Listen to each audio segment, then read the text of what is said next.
Денеска задоволството мое големо, задоволството и на, верувам, на сите оние кои што беа присутни, а и во наредниот период сите тие кои што ќе имаат прилика да ја посетат салата, да ја видат, а и тие кои што ќе имаат прилика и да ја користат во своите цели. Навистина радуваше, после 20 години успеа да снајде и сили и можности да пристапи кон еден ваков проект за реконструкција на оваа сала на Совет и самите можете да се уверите дека конечно Радовиш добија една современа конгресна сала со сета таа опрема која што тука врадена, со целото интериерно уредување, со мултифункционалната опрема која што е вградена во самата сала, аудиовизуалните средства кои што ќе ги имаме на располагање, со еден збор она што му недостатуваше и на градот, односно на локалната самоуправа, а и генерално на градот Радовиш. Сега имаме прилика и да го овој ден, во оваа свеченост и го пуштиме во употреба. Јавна благодарност до Советот на општина Радовиш, кој што знаеше да ја цени оваа потреба на градот, да донесе одлука, да ги прифати овие наши идеи и размислувања, да ги одобри средствата, а наше беше да ја спроведеме таа целосна постапка за да дојдеме до крајната цел и крајниот ефект да имаме оваа сала. Сведоци сме на овој прекрасен момент во кој што од денес Советот на општина Радовиш добиваат нов амбиент, еден пријатен, удобен амбиент за работа. Секако налик ова е на помала конгрес сала во која што Советот на општина Радовиш видина ќе работи, ќе ги носи на своите одлуки. И секако ова нема да биде само за потребите на Советот на општина Радовиш. Општина Радовиш до овој момент немаше сала каде што можеше да организира било каков собир, било каков вид на состаноци, форуми, презентации и најразлични собири. Од овој момент веќе општина Радовиш тоа ќе го има. Она што за мене е најбитно не е толку удобноста на самиот амбиент, него софистицираната опрема на салата на Советот на општина Радовиш.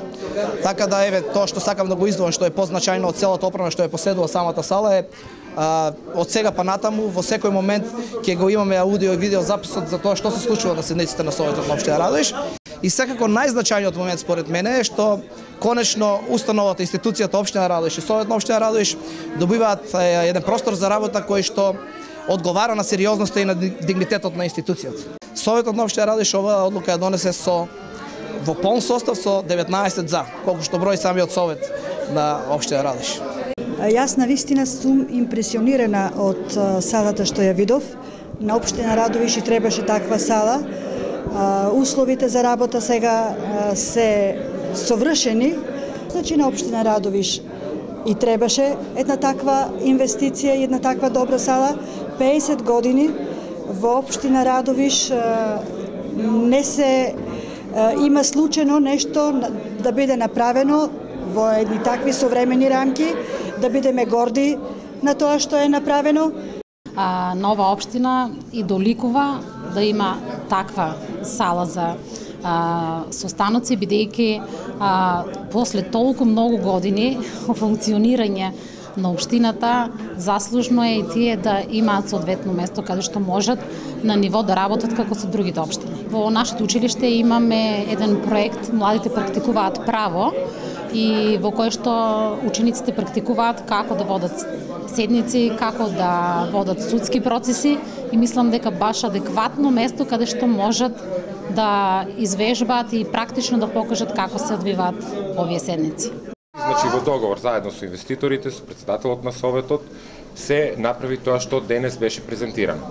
Значи салата е опремена по најголеми стандарди. Секој од советниците има свое место, имаме резервни места, имаме места за гости, сите места се озвучени со микрофони.